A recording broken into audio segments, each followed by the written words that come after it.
अस्सलाम वालेकुम नाज़रीन, मैं हूं रामीन सैयद और आप देख रहे हैं प्रोग्राम ज़ेरे बहस। नाज़रीन, मुल्क की मईशत के लिए सफ़ेद हाथी समझे जाने वाले इदारों की निजकारी का अमल अब शुरू कर दिया गया है। निजकारी कमेटी ने 24 इदारों की निजकारी की सिफारिश कर दी है। नायब वज़ीर आज़म और वज़ीर ख़ारिजा इसहाक़ डार की ज़ेर सदारत निजकारी कमेटी का इजलास हुआ, जिसमें वज़ारत निजकारी की तरफ से मरहला वार निजकारी प्रोग्राम पेश किया गया। फिर ये फैसला किया गया है कि खसारे में चलने वाले इदारों की निजकारी को तरजीह दी जाएगी, जबकि मुनाफा बख्श इदारों की निजकारी पर अभी गौर किया जाएगा। एक फहरिस्त भी है उसके अंदर कि कौन कौन सी कंपनीज़ को प्राइवेटाइज़ किया जा रहा है। उसमें PIA बड़ा नाम है, फिर फर्स्ट पेमेंट लिमिटेड है, ज़राई तरक्याती बैंक है, यूटिलिटी स्टोर्स कॉरपोरेशन है। इसके अलावा बिजली की तकसीम कार कंपनीज़ भी शामिल है, जैसे लेस्को, पेस्को, आइस्को, मैपको और इसी तरह दीगर निजकारी इदारे निजकारी फहरिस्त में शामिल हैं। तो हम ये जानने की कोशिश करेंगे कि इदारों की निजकारी क्या मुल्क की मईशत के लिए एक मुफीद फ़ैसला साबित होगा, और अगर ये मुल्क की मईशत के लिए एक दुरुस्त फ़ैसला है तो ये पहले क्यों नहीं हो गया।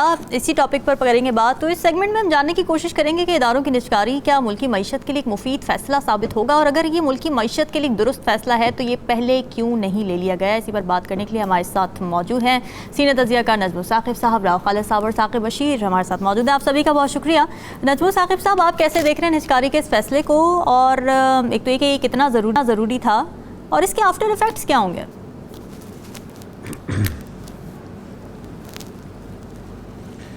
देखिए, काबीना कमेटी बराए निजकारी का, जिस तरह आपने अपने इंट्रो में बताया कि 84 हुकूमती मलकियती इदारे, यानी जिनको हम SOE स्टेट ओन्ड एंटरप्राइजेस कहते हैं, उनके 84 उनकी कारकर्दगी का जायज़ा लिया गया जी। उसके बाद ख़बर ये है कि 40 की दर्जाबंदी की गई और 24 इदारों की निजकारी मंजूर की गई। और आपने बड़ा अच्छा बता दिया, जिसमें मेन जो निजकारी जिनकी होनी है उसमें PIA है, स्टेट लाइफ है, आपके यूटिलिटी स्टोर्स हैं, और जितने भी ये पेस्को, नेस्को, टेस्को, आइस्को, ये सारा कुछ जो है उसमें आता है, डिस्कोज।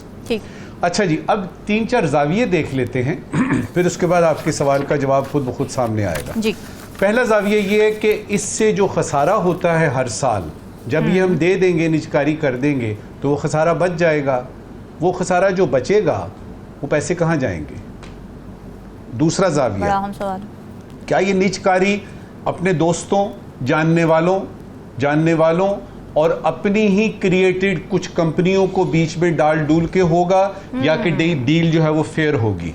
तीसरा जाविया, जो रकूम निजकारी से आएंगी, पहले मैंने खसारे की बात की, अब है कि जो रकूम निजकारी से आएंगी वो कहाँ लगेंगी? वो एक्सचेकर में तो जाएंगी, यानी हुकूमत के खजाने में तो जाएंगी। हाँ। क्या वो सही मानों में इस्तेमाल होंगी मईशत की बहाली के प्रोसेस में, या वो डेवलपमेंट के नाम पे या डेवलपमेंटल प्रोजेक्ट्स के नाम पे कुछ रसीदें इशू करके तो वो हो जाएगा?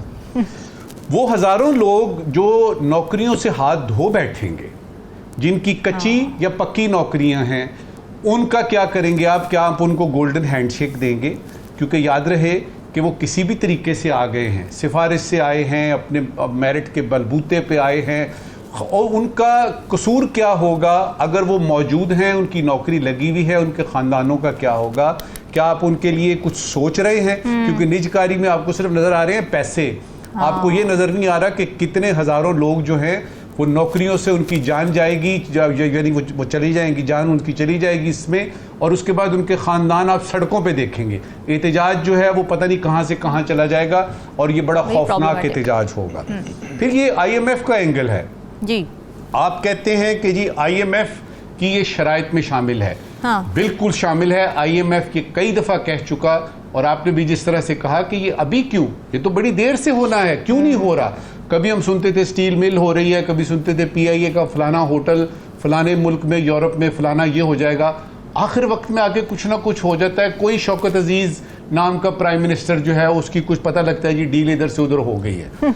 अब IMF की सिर्फ यही शर्त मानी जाएगी कि IMF की बाकी शर्तें भी माननी हैं? मिसाल के तौर पे उनकी 2 शराइत हैं, सब्सिडीज ख़त्म कीजिए और सबसे टैक्स लीजिए। आप अमीरों से टैक्स क्यों नहीं लेते? आप सब्सिडीज क्यों नहीं करते? तो अगर आपने माननी IMF की शराइत तो सारी मानिए। सही बात। देखिए, निजकारी का मुल्क को और मुल्क की मईशत को फ़ायदा तो होगा, लेकिन सिर्फ एक चीज़ अगर होगी तो वो चीज़ क्या है? वो है दयानतदारी। आप यकीन कर लीजिए कि इस निजकारी से आपका खसारा कम होगा, आपके जो बिलियंस ऑफ रुपीज़ आपके हर साल जाते हैं इनको सस्टेन करने के लिए, इन अदारों को चलाते रहने के लिए और तनख्वाहें देने के लिए, वो बचेगा। अब ये कि वो दयानतदारी का एलिमेंट क्या मौजूदा हुकूमत में है कि नहीं है, ये तो कोई देखने की बात है। एक और चीज़ याद रहे कि इसका प्लान जो है ये तो पता लग जाएगा, हम जज करेंगे ना इंशाल्लाह ताला, जिंदगी रही हमारी ये टीम जज करेगी, बताएगी कि जी इसमें दयानतदारी है कि नहीं है।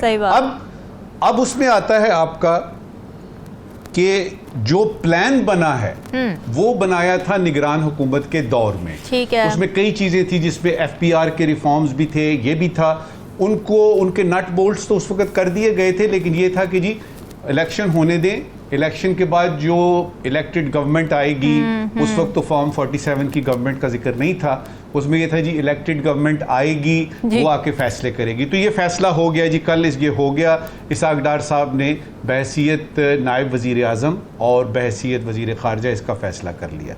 इस वक्त की आखिरी बात,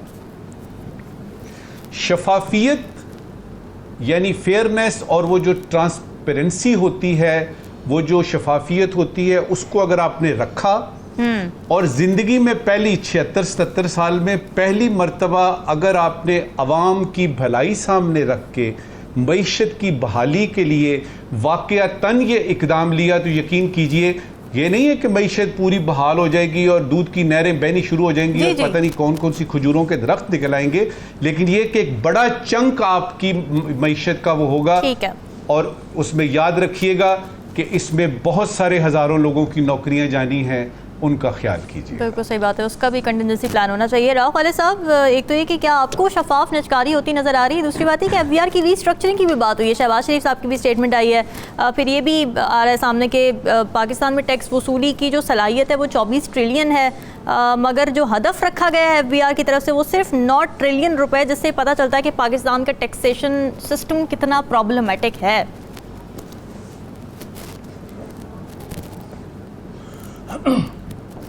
यही सबसे बड़ी बात है कि हमारा सिस्टम प्रॉब्लमेटिक है।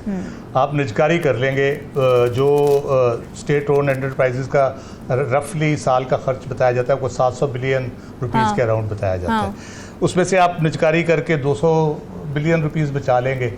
अच्छा, आपने टैक्स कलेक्शन आपने बढ़ानी है, आपने टैक्स निज़ाम को एफिशिएंट बनाना है। जो अभी नई आपकी IMF के साथ जो बातें हो रही हैं, 2-3 चीज़ें मैं बता देता हूँ। एक तो उन्होंने कहा जी टैक्स आपने 11,995 अरब किया अभी, अब 11,110 अरब करना है आपने, ठीक है। 1700 अरब के महसूलात आपको बढ़ाने होंगे, ठीक है जी। और ताजरों से आपने 1 जुलाई से इनकम एडवांस टैक्स की वसूली शुरू करनी है। वो एक बड़ा प्रॉब्लमेटिक एरिया है, जब ताजर जो है सड़कों पे आ जाएंगे और एकदम से वो शुरू कर देंगे। टैक्स एमनेस्टी की इजाज़त नहीं होगी और कोई टैक्स की छूट किसी को नहीं दी जाएगी, जबकि बिलियंस ऑफ डॉलर्स की सब्सिडी आप सरकारी उसको खातों को दे रहे हैं। पेट्रोलियम लेवी में आपने 1800 अरब रुपये वसूल करने हैं और सार्फिन से करने हैं। ये बहुत से यानी इस किस्म की चीज़ें हैं। किसी शोबे को ज़मीनी ग्रांट नहीं दी, ये आज की यानी जो लेटेस्ट जो शराइत आई हैं उनके सामने वो है। अच्छा, मसला ये है कि ये वो चीज़ें हैं जो हम अरसा दराज से बातें कर रहे हैं, हमें करनी थी निजकारी समेत। 1991 से हमने ये प्रोसेस शुरू किया था निजकारी का, लेकिन हम नहीं कर पाए। थोड़ा बहुत करते हैं, उसके बाद फिर बैठ जाते हैं, फिर लेके बैठ जाते हैं। अच्छा, उसमें बहुत से मसाइल हैं। एक तो कोई संजीदा नहीं है, फिर ये है कि कौन सी एंटिटी किसको देनी है, ये बड़ा मसला रहता है हमारे यहाँ। अच्छा। जैसे नजूम साहब साहब ने भी इशारा किया कि अपने लोगों में बंदर बांट की कोशिश होती है।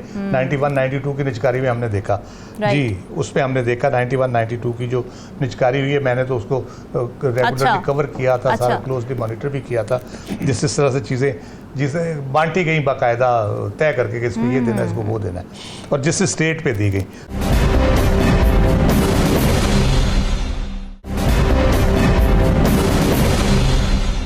दूसरी बात यह है कि ये जितने इदारे हैं उस वक्त से लेके हम जब निजकारी 91 में हम सोच रहे थे जिन इदारों की, उन इदारों के हवाले से आज तक 34 साल हो गए हैं तकरीबन, हमने ये नहीं सोचा कि इनकी हमने निजकारी करनी है।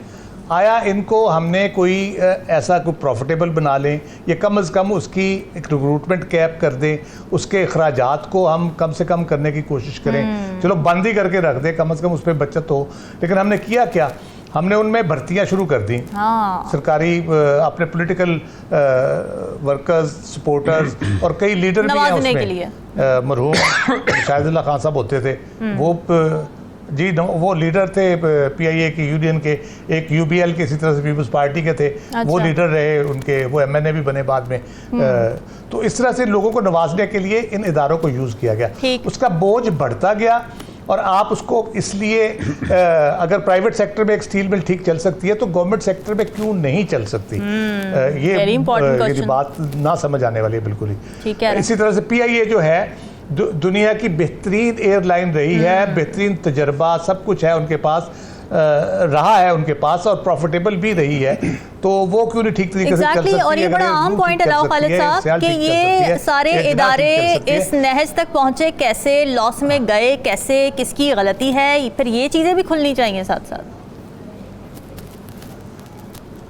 बिल्कुल बिल्कुल यही है। असल मसला ये है कि आप ठीक है फैमिली गोल्ड कहते हैं बेच दें, लेकिन उसको कहाँ इन्वेस्ट करेंगे आप? कर्ज उतारेंगे उससे, क्या प्लान है वक्ती तौर पे आपको रिलीफ मिल जाएगा, आपका ओवरहेड कम हो जाएगा, कहाँ पे करेंगे? बुनियादी मसला फिर वहीं पे आता है, आपकी गवर्नेंस ठीक नहीं है। जो आपने शुरू में बात की, आपका सिस्टम ठीक नहीं है गवर्नेंस का।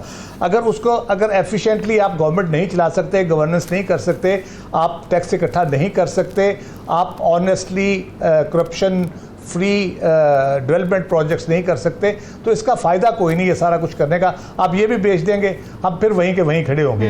हम बार बार सुनते हैं कर्ज उतारो, मुल्क सवारों में लोगों ने पैसे जमा कराए, जेवर दिए, सब कुछ हुआ, कर्ज तो नहीं उतरा, कर्ज तो वहीं का वहीं खड़ा, बल्कि डे बाई डे बढ़ता चला जा रहा है। इस तरह हमने बहुत सी स्कीमें लॉन्च की, जी बहुत सी स्कीमें लॉन्च की, बहुत कुछ किया हमने, बड़े बड़े दावे वादे किए, लेकिन कुछ नहीं हुआ। हमारे वो बोझ बढ़ता ही चला गया। वो मैं एक दफ़ा पंजाबी का सुनाया था किता, उस पर मैं ख़त्म करता हूँ कि ना दुख मुक्के ज़मीरां दे, ना दुख मुक्के नसीबां दे, ना चानन मिले ज़मीरां नूं, हार गए ने फड़ फड़ लोकी नवियां पीरां नूं, भार घटाण दे ना ते बहुते दावेदार हमदर्दी दे। ये इससे रिलेटेड है कि जी ये बोझ उतर जाएगा। भार घटाण दे ना ते बहुते दावेदार हमदर्दी दे, कुरियां कड़ के होर भी सौड़ा कर गए ने जंजीरां नूं।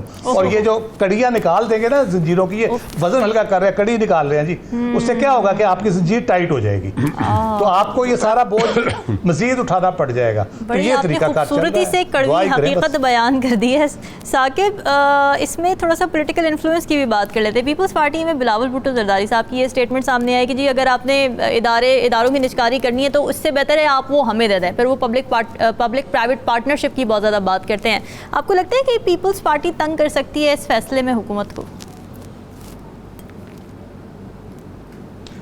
जी बिल्कुल, पीपल्स पार्टी तंग कर सकती है, इसके इम्कानात मौजूद हैं। माजी में भी जब ये कोशिश हुई तो उसमें सबसे बड़ी अगर पॉलिटिकल साइड पे हर्डल देखा जाए तो वो पीपल्स पार्टी ही इस के खिलाफ जब वो बात करती रही है कि निजकारी नहीं होनी चाहिए, अगरचे उनको पता है कि ये इदारे जो हैं वो खसारे में जा रहे हैं, इसके बावजूद इस किस्म की पॉलिटिकल जो है वो गेन के लिए हर्डल जो है वो बनाई जाती हैं।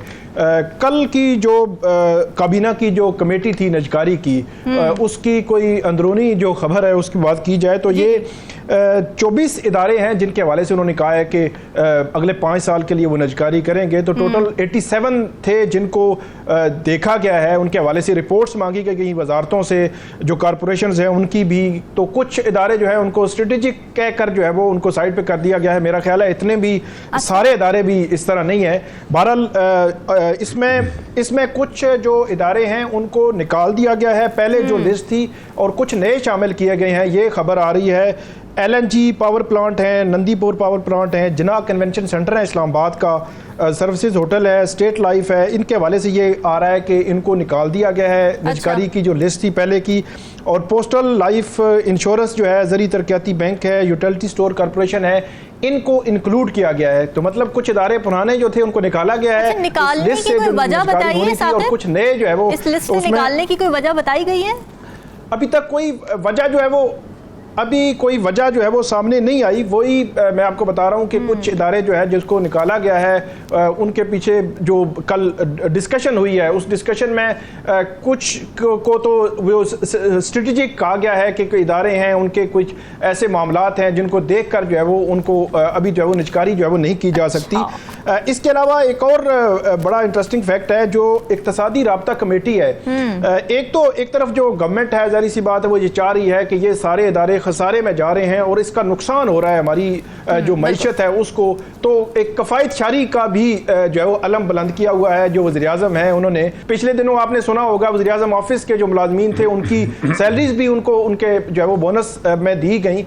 तो ये एक तरफ तो गवर्नमेंट जो है वो इस किस्म के इकदाम करती है कि नजकारी होनी चाहिए, इस पर कोई दो राय नहीं है। जो इदारे खसारे में जा रहे हैं उसमें शफाफ तरीके से वो नजकारी होनी चाहिए और इस तरह हो कि उसका कम से कम जो है वो फ़ायदा हो, मईशत किसी तरह जो है वो बेहतरी की तरफ जाए।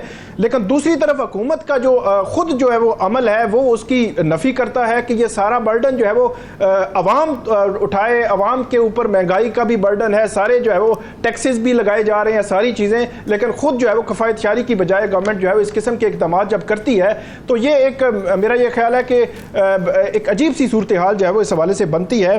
इसके अलावा जो नजकारी है उसमें अगर बात की जाए, इदारों की बात की जाए, तो वही जो PIA है वहीं पे 4 निजी एयरलाइंस कंपनीज यहाँ पे काम कर रही हैं। जो एयरलाइंस हैं अगर उनकी कारकर्दगी, उनके नए जो तैयारे हैं या उनके जो स्ट्रक्चर है उस पर बात की जाए, उनको कंपैरिजन PIA के साथ किया जाए तो PIA नुकसान में जा रही है, PI पे खर्च ज़्यादा हो रहा है, खसारे में जा रही है। हाँ। उन पे खर्च भी कम हो रहा है, वो सर्विसेज भी अच्छी दे रही हैं। इसी तरह जो हमारे बाकी जिन इदारों की भी बात की जाती है, स्टील मिल्स हैं, रेलवे है, इस किस्म के इदारे हैं, वो खसारे में जा रहे हैं। उनके खसारे को कम या ख़त्म करने के लिए ज़रूरी है निजकारी की जाए। लेकिन इसमें एक और फैक्टर जो है वो बहुत इंपॉर्टेंट है कि हज़ारों और लाखों के लिहाज से लोग जो है वो इसमें बेरोजगार भी हो सकते हैं। तो इसलिए एक तरफ पिछले 2 साल में जो एक महंगाई का तूफान भी है, लोग पहले ही वो एक गुर्बत की चक्की के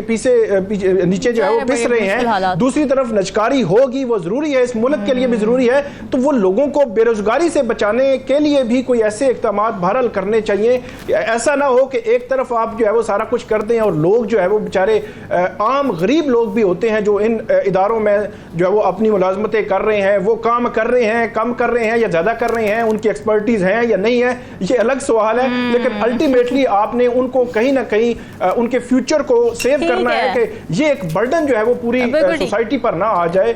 तो ये बिल्कुल ठीक है, मुश्किल फैसले हैं, लेकिन ये मुश्किलात मजीद ना बढ़ा दें, आवाम की देखना भी बाकी है। IMF के मिशन की जानिब से मिड ऑफ द मई दौरा पाकिस्तान मुतवक्के है। इस दौरान 6 से 8 अरब डॉलर के आइंदा बेल आउट पैकेज के कुछ अहम कैरेक्टरिस्टिक्स तय हो जाएंगे। अब रिपोर्ट ये किया जा रहा है कि पेंशन इस्लाहात IMF के प्रोग्राम का एक बड़ा मुतालबा बन सकता है और इसका तकाजा है कि कई नस्लों तक पेंशन क्योंकि जारी रहती है तो ये चीज़ इतनी प्रैक्टिकल नहीं है।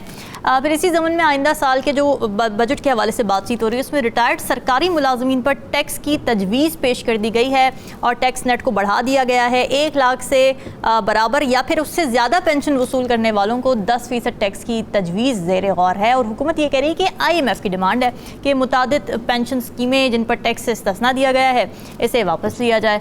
वज़ीर ख़जाना मोहम्मद औरंगज़ेब भी कह रहे हैं कि IMF के मिशन के दौरे से कबल ही पेंशन की जो बढ़ती हुई अदायगियाँ हैं उसको कम करने के लिए सरकारी मुलाजमीन की रिटायरमेंट की उम्र बढ़ाने पर भी गौर किया जा रहा है। राव खालिद साहब, क्या ये एक दुरुस्त फैसला होगा?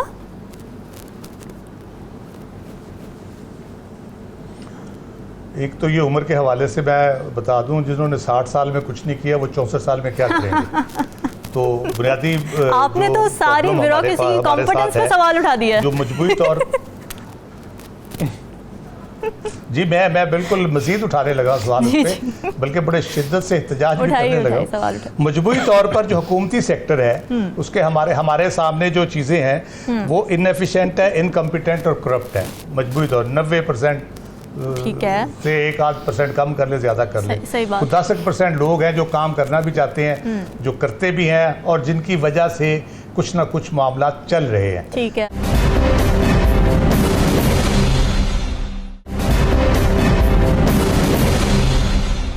मैं आपको उसकी 2-3 चीज़ें 4-5 चीज़ें गिनवा देता हूँ, मुझे बता दें कि अगर ये एफिशिएंट होते सारे ये सारा कुछ। बिजली चोरी, टैक्स चोरी, जराइम, कच्चे के डाकू, ज़ख़ीरा अंदोज़ी, मिलावट, जाली सिगरेट, अद्वियात, और ये इंसाफ की फराहमी का सिस्टम पूरा आपका, तालीम, सेहत, आप कोई शोबा उठा लें, मुझे बता दें कि हम ये कह सकते हैं कि हाँ जी इस शोबे में हमने बड़ा अच्छा परफॉर्म किया है। और ज़बरदस्त पॉलिसी साजी से लेके इम्प्लीमेंटेशन तक हमारा जो पूरा है गवर्नेंस सिस्टम जो है, एडमिनिस्ट्रेटिव सिस्टम जो है, वो पूरा बड़ा एफिशिएंटली काम कर रहा है। और फिर 8 फरवरी के इलेक्शन भी उसमें आप एक शामिल कर लें मेरी तरफ से, मार्का जो हमने कारनामा दिखाया है 9 फरवरी को। जी बिल्कुल। तो मसला ये है कि डॉक्टर इशरत साहब हैं, बल्कि अल्लाह ताला उनको मज़ीद ज़िंदगी दे ताकि वो और रिपोर्टें बना सकें ब्यूरोक्रेसी की इस्लाह के लिए, एफिशिएंसी के लिए सारा। तो बेचारे रिपोर्टें बना के चले गए और उसका कोई फ़ायदा नहीं हुआ। कभी कोई चीज़ आती थी, कभी कोई आती थी। फिर जनरल मुशर्रफ के दौर में उनकी रिपोर्ट पे ब्यूरोक्रेसी की प्रमोशंस के लिए एक सिस्टम वज़ा किया गया, जो मेरे ख्याल से बड़ा इफेक्टिव था, जिसमें ब्यूरोक्रेसी की एफिशिएंसी बढ़ाने के लिए सर्टेन पीरियड ऑफ टाइम के बाद उनके कोर्सेज होने ज़रूरी थे। उसके बाद उनको कॉम्पिटेंस की बुनियाद पे, मेरिट की बुनियाद पे प्रमोट किया जाता था, और अगर वो 2 प्रमोशंस या 1 प्रमोशन नहीं ले सकते थे तो उनको रिटायर कर दिया जाता था। इस किस्म का एक सिस्टम वो बनाया गया था, जो बेसिकली फ़ौज से पहले कॉपी किया गया था कि आप अगर किसी रैंक के ऊपर प्रमोट नहीं हो पाते अपनी परफॉर्मेंस की वजह से, तो आपको रिटायर कर दिया जाता है। तो उस सिस्टम पे वो भी मेरा ख्याल है बीच में ही उसका बहुत ज़्यादा हो नहीं सका कुछ ज़्यादा। लेकिन मसला ये है कि तमाम मराहत आप ज़रूर दें, ब्यूरोक्रेसी को दें, भले जितनी मर्जी दे, लेकिन हर नत्थु खैरे को नहीं मिलनी चाहिए। जो काम कर रहा है उसको मिलनी चाहिए। मसला ये है कि काम 10% कर रहे हैं, मज़े 90% कर रहे हैं उसके ऊपर, और बेतहाशा तरीके से इस्तेमाल करें। तो ठीक है ना, टैक्स लगा रहे हैं, अगर 1 लाख रुपए से ऊपर वाले पेंशनर्स के ऊपर टैक्स लगा रहे हैं तो फिर तो ठीक कर रहे हैं आपके ख्याल में? जी बिल्कुल। टैक्स देखिए, टैक्स कलेक्शन बिल्कुल लगाएं, 1 लाख के ऊपर के आप 10,000 रुपये भी लगा दें, लेकिन जो 35 लाख ताजर आपको नहीं दे रहा और उल्टा आपको आंखें भी दिखाता है, डंडा लेकर सड़क पे आ जाता है, उसका आप क्यों नहीं कुछ कर रहे? आप जहाँ से आपका टैक्स बढ़ना है, आपके अपने एक्सपेंडिचर जो सरकारी अखराजात है, जो याशियाँ बंद करके उससे जो बचा सकते हैं वो क्यों नहीं बचाते? आप जो सब्सिडी देते हैं, जो 17.1 बिलियन डॉलर की कहा जाता है तकरीबन ले गए हमारे जो एलीट है, तो उसको आप क्यों नहीं करते? उसको आप कंट्रोल क्यों नहीं करते? तो आप ले दे के आपको एक बंदा 60 साल नौकरी करके फारग हुआ है, उसका रोजी रोटी चल रही है, पता नहीं बच्चे उसकी मदद कर रहे नहीं कर रहे, अपने सर पे चल रहा है, उसको भी आप कहते हैं कि ये इससे भी छीन लो। इसके बहुत से हल मौजूद हैं जो करने की दुनिया के तजर्बात भी है, उसका हल भी मौजूद है। अभी केपी में उन्होंने 2022 में पेंशन फंड क्रिएट किया है। इधर भी यही EOBI के साथ मिलके इमरान खान के दौर में ये हो रहा था, पेंशन फंड क्रिएट किया जा रहा था। जिस तरह EOBI है, EOBI जो है उसके पास जो कटौती जाती है उन्होंने इन्वेस्ट किया हुआ है, प्रॉपर्टीज में किया हुआ है, किया उससे अर्न करके वो अपने EOBI के जितने भी लोगों को मदद करी तो उसमें से करते हैं। तो अब पेंशन फंड को इस तरह अपनी जेब से गवर्नमेंट टैक्स इकट्ठा करके पेंशन में क्यों देती है? उस फंड को कंट्रीब्यूटरी पेंशन क्यों नहीं करते? उसको कंट्रीब्यूटरी पेंशन करके फंड क्रिएट करें, उसको इन्वेस्ट करें, उसमें आप दूसरे सेक्टर, गवर्नमेंट के अलावा दूसरे सेक्टर से भी लोगों को इंसेंटिव दे सकते हैं कि आप भी इसमें पेंशन फंड में हिस्सा डालें, कटौती करवाएं और at the end of the day आप फायदा लें उसका। तो आप उस तरह से क्यों नहीं करते? आप अपनी जेब से दिए जा रहे हैं। फिर गवर्नमेंट का जो साइज है वो इतना बड़ा है, काम तो 10% ही कर रहे हैं, तो बाकी जो है उनसे क्या लेकर करना है आपने? उनसे कम से कम डैम बनवाने पे उनको लगा दें, कोई एफिशिएंसी तो आए उसमें, कोई किसी और काम पे उनको लगा दें। तो इसलिए ये हल जो है ये सिर्फ IMF की तलवार के नीचे अगर आपने करना है तो मेरा ख्याल है बहुत ज़्यादा मौसर नहीं होगा, ये उल्टा नुकसान देगा। और नून की पॉपुलैरिटी वैसी फ़र्क है, रईस ही कसर भी निकल जाएगी। नजमुल साकिब साहब, इखलाकी तौर पर आप किस तरह से इस फैसले को देखेंगे? क्या एक मुनासिब फैसला है, प्रोवाइडेड द फैक्ट कि काफ़ी सारी फैमिलीज जिनके घर पेंशन आती है वो उनकी सोल सोर्स ऑफ इनकम होती है?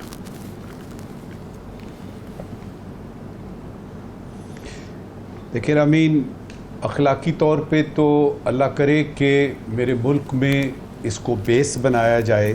मेरे नबी ने फरमाया, खयारुकुम अहसनुकुम अखलाकन, तुम में से अच्छे वो हैं जिनके अखलाक अच्छे हैं। और उसमें जब आप अखलाकी तौर पे आपने सवाल किया है तो जी। वो तो बड़ी लंबी बहस हो जाएगी। कोई एक चीज़ बता दीजिए जिसमें हम इन अखलाक नाम की चीज़ को बीच में डालते हैं। देखिए, गाड़ी में डेंट लगता है ना, आप डेंटर के पास जाते हैं, डेंट निकलवा लेते हैं जी। अब एक ऐसी गाड़ी जो कि इतने उसमें डेंट हैं कि वो मुरुंडा बनी हुई है, उसका क्या करेंगे? अच्छा, हमारी मईशत देख लीजिए, हमारे माशरती हालात देख लीजिए, ब्यूरोक्रेसी जिसका जिक्र अभी राव साहब कर रहे थे उसको देख लीजिए, कारकर्दगी देख लीजिए, मौजूदा हुकूमत देख लीजिए, तो आपको लगेगा कि हर जगह पे, हर शोबे में कुछ ना कुछ गलत हो रहा है। अब सवाल यहाँ पे ये है कि ठीक करने की जब बारी आती है तो आप उस जगह से क्यों शुरू करते हैं जहां पे आपका बस चलता है? तो मेरी जो बात होगी उसमें पहला आर्गुमेंट ये होगा कि बिजली पे आपका बस चलता है इसलिए कि पूरे पाकिस्तान ने, गरीबों ने, अमीरों ने बिजली इस्तेमाल करनी है, 76 किस्म के आपने उसमें सरचार्जेस लगा दिए, बस चलता है। बस चलता है, अब गरीबों पे बस चलता है, आपका गैस पे तो गैस तो इस्तेमाल करनी है, बस चलेगा आपका। सिलेंडर जो है उनका बिजनेस बढ़ रहा है। वो कौन आदमी है जिसने करोड़ों रुपए, अरबों रुपए बना लिए सिलेंडर पे, गैस इधर से लेके सिलेंडर भर के। जहां पे बस नहीं चलता वही गाड़ी मुरुंडा के ये डेंट ठीक करने हैं, ये डेंट ठीक करने हैं। अच्छा, अब आते हैं इस पेंशन की तरफ।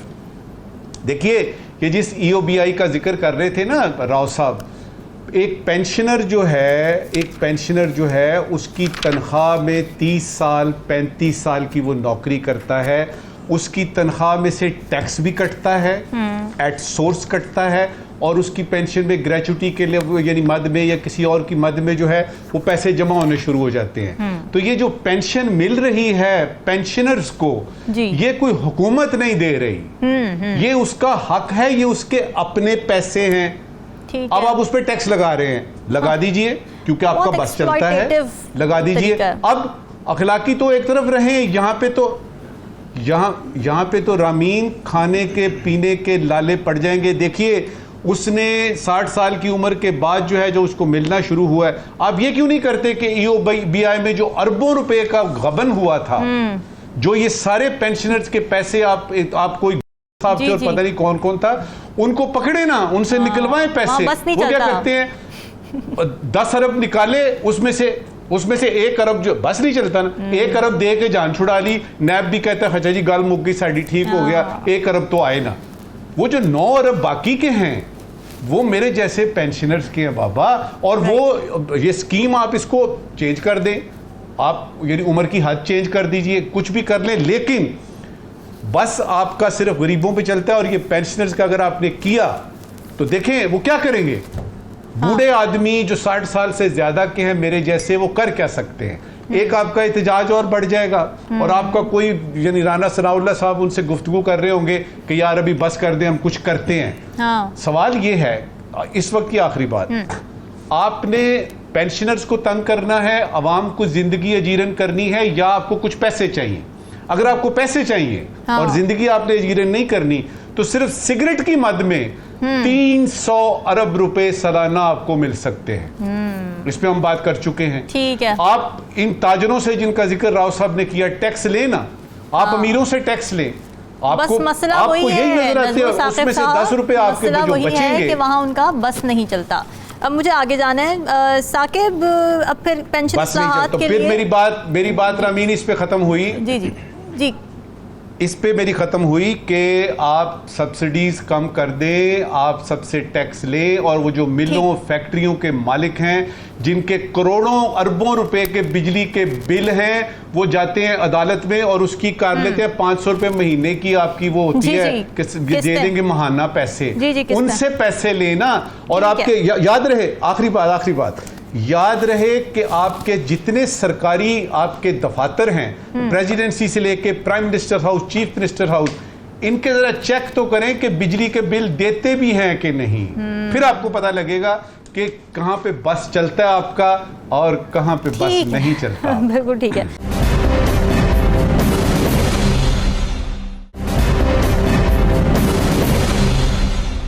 साकिब, ये बताएं कि पेंशन इस्लाहात की ज़ाहिर अब बात कर रही है, बड़ा सीरियसली इस पर अब बात की जा रही है हुकूमत की जानिब से, तो क्या अब इसमें कोई लेजिस्लेटिव मेजर्स भी लिए जाने हैं अनकरीब?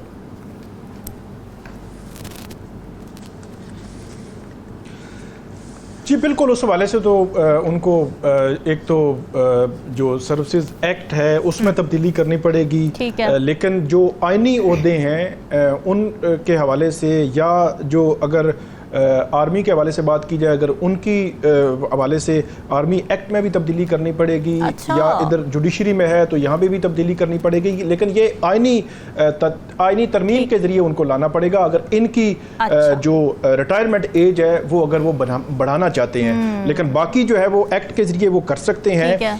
इसमें जो प्लान जो है वो गवर्नमेंट का जो नज़र आ रहा है उसमें दीगर भी जो इस्लाहात के हवाले से इक़दाम हैं। एक तो तकरीबन ये जो सूबाई जो पेंशन दी जाती है जब जो मरकज़ में, ये तकरीबन 2800 से 2900 अरब रुपया जो है वो बनता है जो पेंशन की मद में दिया जाता है।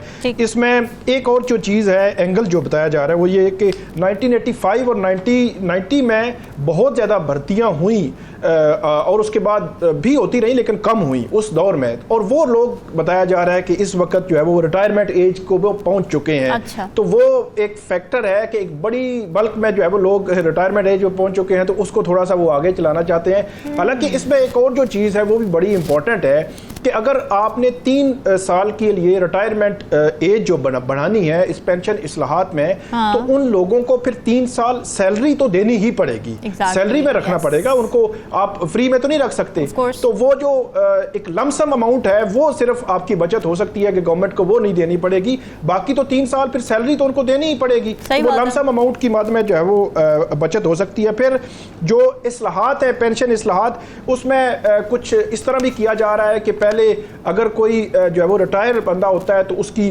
वाइफ है वो बेवा है तो उनको होता है, अगर उनकी बेटी है वो शादीशुदा नहीं है या वो बेवा है तो उनको फिर वो ट्रांसफर वो ट्रांसफर हो जाती है। तो ये 2-3 स्टेप्स हैं और ज्यादा बेनिफिशियरी लोग थे पहले, तो इन इस्लाहात में उनको भी जो है वो कम करने की कोशिश की जा रही है कि उनको कम जो है वो किया जा सके।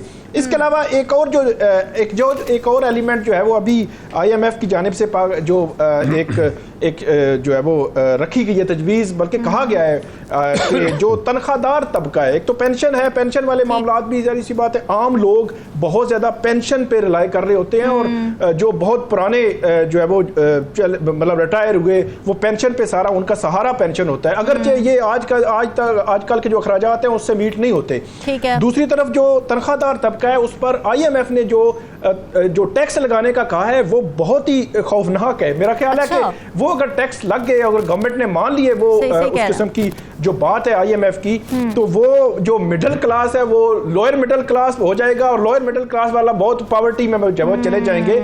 इसमें बिल्कुल आसान अल्फाज में मैं अगर आपको बताऊं तो वो ये कह रहे हैं कि जो सैलरी क्लास है और जो बिजनेस इंडिविजुअल्स हैं, इन दोनों पे जो टैक्स है वो इक्वल कर दिया जाए। जो बिजनेस इंडिविजुअल है उनका टैक्स भी सैलरी क्लास की तरह कर दिया जाए। हालांकि जो मेरा ख्याल में जो ये तजवीज़ देने वाले हैं वो वेस्ट को सामने रख के दे रहे हैं, वहाँ आपको तालीम भी मुफ्त है, आपकी इलाज मुआवजे की सहूलियात भी हैं और 100 किस्म की सहूलियात हैं जो लोग टैक्स देते हैं टैक्स की मद में। यहाँ पे वो चीज़ें नहीं होती। वैसे यहाँ भी है आईनी तौर पे, लेकिन इम्प्लीमेंटेशन नहीं। नहीं, वो किताबों में तो बहुत कुछ है लेकिन जो है वो अमली तौर पर नहीं होता। इसमें जो उन्होंने जो तजवीज़ की है, जो कहा है पाकिस्तान को, वो ये कहा है कि एक सैलरी पर्सन जो है 1 लाख रुपए, उसका 15,000 उस पर जो है वो टैक्स, 1 लाख रुपए अगर कोई सैलरी ले रहा है तो उस पर 15 लाख जो है वो होना चाहिए टैक्स, और अगर वो 3,33,000 से जायद अगर कोई सैलरी ले रहा है उस पर 35% जो है वो टैक्स होना चाहिए, वो 2,17,000 उसकी सैलरी बचेगी। अच्छा जी, तो इससे आप अंदाजा लगा लें कि ये कितना खौफनाक जो है बिल्कुल बहुत बड़ा एक क्रंच वाला है और देखते हैं कि आवाम इस बोझ को सह पाएगी या नहीं। क्लाइमेट चेंज और इसके ड्रास्टिक असरात हर गुजरते दिन, हर गुजरते साल के साथ वाज़े और ख़तरनाक होते जा रहे हैं। इस हवाले से हम पेशरफ्त हुई है कि सुप्रीम कोर्ट ने हुकूमत को 15 रोज़ में माहौलियाती तब्दीली से मुताल्लिक़ अथॉरिटी बनाने का हुक्म दे दिया है। जस्टिस मंसूर अली शाह ने इस हवाले से बड़े अहम रिमार्क्स दिए। उन्होंने कहा कि मुल्क में माहौलियात से ज़्यादा इंसानी हुकूक़ का कोई मसला है ही नहीं और माहौलियाती तब्दीली कितनी अहम है कोई समझ नहीं पा रहा। नजमुस साकिब साहब, ये प्रैक्टिकल होगा हुकूमत के लिए 15 दिनों में अथॉरिटी बना देना और फिर क्या करेगी अथॉरिटी? देखिए, ये 2017 के एक्ट के मुताबिक कहा गया है कि वो जो फंड आपने करना था इस्टेब्लिश, उस फंड को करें इस्टेब्लिश। अच्छा। और अथॉरिटी आपने बनानी थी, अभी तक क्यों नहीं बनाई, और उसमें 15 दिन देखना। सबसे पहले ये है कि 16वां दिन आता है तो होता क्या है। देखिए, जहाँ तक क्लाइमेट चेंज की बात है, दुनिया में ये मसला नंबर 1 है। यानी आप यूँ समझ लीजिए, लॉ एंड ऑर्डर के बाद और इंसानी जानें बचाने के बाद जो टॉपिक है वो क्लाइमेट चेंज है। लेकिन हमारे यहाँ अल्हम्दुलिल्लाह, मुझे ये बताएगा कोई कि हमारे यहाँ जो मिनिस्ट्री इससे डील करती है उसका नाम क्या है जी, उसके सेक्रेटरी का क्या नाम है, उसके इस वक्त मौजूदा हुकूमत में वज़ीर कौन से हैं जो कि क्लाइमेट चेंज और एनवायरमेंटल कोऑर्डिनेशन मिनिस्ट्री के वज़ीर हैं। एक प्राइम मिनिस्टर की मुशीर भी हैं, क्या उनका नाम किसी को पता है? अब होता ये है कि दुनिया भर में क्लाइमेट चेंज पे एक्सपर्ट जो है वो बातें करें। हमारे यहाँ आ जाके एक आयशा खान है जो कि काम करती है और वो बताती है दुनिया को कि देखिए ये हो रहा है, ये हो रहा है, ये हो रहा है। अभी मैं उनको कल सुन रहा था, उन्होंने बताया कि हमारे यहाँ तो आलम ये है कि जो हमारे पास असासे हैं हम उनको किस तरह ख़राब कर रहे हैं। मिसाल के तौर पे माउंट एवरेस्ट एक बंदा जाता है उसको एक्सप्लोर करने के लिए ना कि जाएंगे, तो वो 70-75 हज़ार डॉलर देता है। हमारे यहाँ K2 के लिए लोग आते थे, किसी ज़माने में $16,000 था, उसको 15 किया गया, फिर 12 कर दिया गया, फिर 6 कर दिया गया। यानी हमें अभी तक यही समझ नहीं आई कि वो जो परचून की दुकान में होता है ना जी, गाहक ज़्यादा होने चाहिए, हर जगह पे नहीं चलता। अब आता हूँ मैं आपके मेन इसकी तरफ। मसला ये है कि अभी तक क्लाइमेट चेंज का हमें पता ही नहीं चला।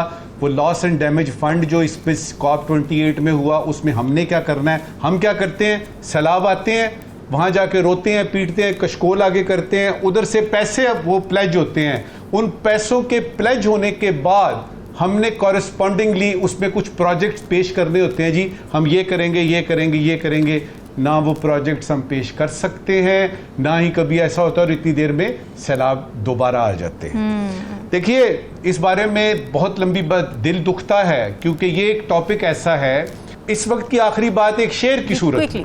हमारे यहाँ मसला ये है कि एक ख़त्म होता है, दूसरा आ जाता है। मुनीर नियाज़ी ने एक जगह कहा कि एक और दरिया का सामना था मुनीर मुझको, एक और दरिया का सामना था मुनीर मुझको, मैं एक दरिया के पार उतरा तो मैंने देखा। क्या बात है। यानी मुश्किल दर मुश्किल दर मुश्किल। राव खालिद साहब, स्मॉग के हवाले से भी अथॉरिटी बनी थी पंजाब में, स्मॉग तो कंट्रोल नहीं हुई अभी तक, तो ये अथॉरिटीज़ तो बनती रहती हैं, लेकिन इस पर इम्प्लीमेंटेशन, प्रैक्टिकलिटी, कोई इम्पैक्ट नज़र नहीं आता ना?